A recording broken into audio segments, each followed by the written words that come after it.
예, 여러분 안녕하십니까? 캐나다 밴쿠버 글로벌 코리안 미션 센터에 사역하는 박상호 목사입니다.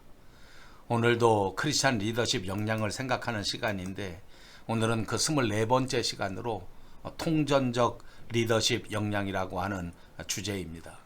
예, 통전적 리더십이라고 할 때에 그 통전이라는 말은 전체를 아우른다 또는 전체를 조화시키고 통합한다 하는 뜻을 가졌습니다. 그러니까 통전이라는 것은 좌우, 상하 이런 것들을 서로 통합하고 긍정이나 부정 또는 개별적인 것이나 보편적인 것, 특수한 것이나 일반적인 것들을 전부 아우르려는 것, 그것을 통전이라고 합니다. 우리 신앙생활에서도 통전적 리더십이라고 하면 믿음에 있어서 지식적인 것과 믿음을 실천하는 것들을 서로 아우르려고 하고 그리고 서로 통합하려고 하는 리더십이라고 말씀드릴 수 있습니다. 여기 통이라는 말 자체가 통합한다는 의미인데 그렇다고 해서 통전적 리더십이 무조건 모든 것을 통합하는 것을 의미하는 것은 아닙니다. 이 통합을 무조건 한꺼번에 다 합해버린다고 이해한다면 오히려 잘못돼서 혼합주의로 빠질 수 있는 위험이 있습니다.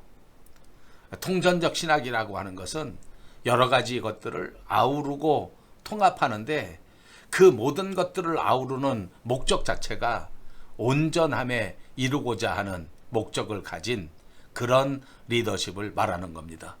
그러니까 통전적 리더십이라는 말은 바로 온전함을 추구하는 리더십이다. 이렇게 통전적 리더십은 사실 다른 분야에서도 많이 나타났습니다. 학문 분야에서 이런 통전적 사고방식은 결국 융합학문이라고 하는 것을 만들고 통합학문이라고 하는 것을 만들어냈습니다. 그래서 과학과 인문학을 서로 아우르고 통합해서 통섭을 이끌어냈던 것입니다. 또 요즘에 보면 의학 분야에서는 심리학과 서로 통합을 이루어서 전인 치료, 전인 건강 또는 통합의학 이런 학문으로 확대되고 있는 추세입니다. 또 교육에서도 다양한 교육의 방식들을 서로 통합함으로써 전인 교육으로 자리를 잡고 있습니다. 우리 기독교 안에서도 통전적인 신학, 통전적인 영성, 통전적인 세계관 이런 것들이 깊이 연구되고 있고 그것이 하나씩 우리 교회에 적용되고 있다고 볼 수 있습니다. 이렇게 통전적 교회는 교회 안에 교회가 감당하는 모든 사역과 하나님의 사역을 하나로 아우르는 작업입니다. 그래서 교회를 통해서 우리 사람들의 모든 사회, 우리 사람들의 삶을 전체를 통해서 구원하는 그런 통전적인 복음 사역을 중요한 과제로 보게 되는 것입니다. 그러니까 교회는 온 삶의 영역에 있어서 하나님의 말씀을 통해서 구원의 역사를 이루고 하나님의 말씀을 통해서 영적인 성숙을 이루는 그렇게 하나님의 교회를 세워나갈 수 있는 사역을 바로 통전적 사역이라고 볼 수 있고 그렇게 이끌어 나가는 리더십을 통전적 리더십이라고 말씀드릴 수가 있는 것입니다. 이렇게 통전적인 리더십을 구현하기 위하여 구별되는 공동체 리더십을 생각해야 할 것입니다. 사실 신약 교회의 그리스도인들의 삶은 분명히 다른 세상 사람들과의 삶과는 구별된 삶의 방식이 있었습니다. 우선 단순하게 외형적으로만 본다고 하더라도 그리스도인들은 서로 집집마다 돌아가면서 함께 교제하고 함께 음식을 먹는 그런 성도의 교제를 가졌습니다. 요즘 우리 대한민국에서는 혼밥이라고 하는 단어가 생겼습니다. 혼자 밥 먹는 것을 말하는 건데 이렇게 혼자 밥 먹는 사람들을 가리켜서 또 혼밥족이다 이렇게 말합니다. 옛날에는 같이 밥 먹을 식구들이 없는 불우한 사람들이나 혼자서 밥을 먹는 것인 줄 알았었는데, 지금은 아예 이렇게 혼자 밥 먹는 혼밥족이 이제 굉장히 많이 늘어났다 하는 말을 들었습니다. 또 참 서글픈 이야기지만 고독사라는 말이 있는데, 옛날에는 가족들이 없는 그런 노인들이 이제 혼자 마지막 인생의 황혼을 살다가 그냥 거기서 자기의 삶을 마치게 되니까 그것을 우리가 고독사라고 불렀는데, 노인들에게만 있는 줄 알았던 이 고독사가 지금은 청년들에게도 또 장년층에서도 많이 일어나고 있다 하는 신문 보도도 보았습니다. 이게 정말 공동체가 무너지고 함께 생활하는 삶의 방식이 무너졌기 때문에 보여지는 현상입니다. 거기에 비해서 우리 기독교회는 특별히 신약교회가 생겨질 때서부터 공동체 생활의 방식이 뚜렷하게 보여지는 특징이라고 믿습니다. 교회는 이렇게 공동체 생활 방식을 처음서부터 실천했었고, 오늘날 이 시대 속에서 어떻게 하면 이 공동체의 방식을 회복하느냐 하는 것이 우리의 주요한 목회 사역이라고 생각하고 중요한 목회 리더십이 된다고 생각합니다. 그래서 모든 교회가 작은 소 공동체 그룹들을 만들고 구역이라고도 부르고 목장이라고도 부르고, 그렇게 정기적인 모임을 가지면서 함께 교제하고 함께 대화하고 또 함께 식사도 나누는 모습을 많이 볼 수 있습니다. 그리고 좀 더 확장해서 적은 사람들이 모여서 성경 공부를 하기도 하고 또 큐티 나눔을 나누기도 하고 그렇습니다.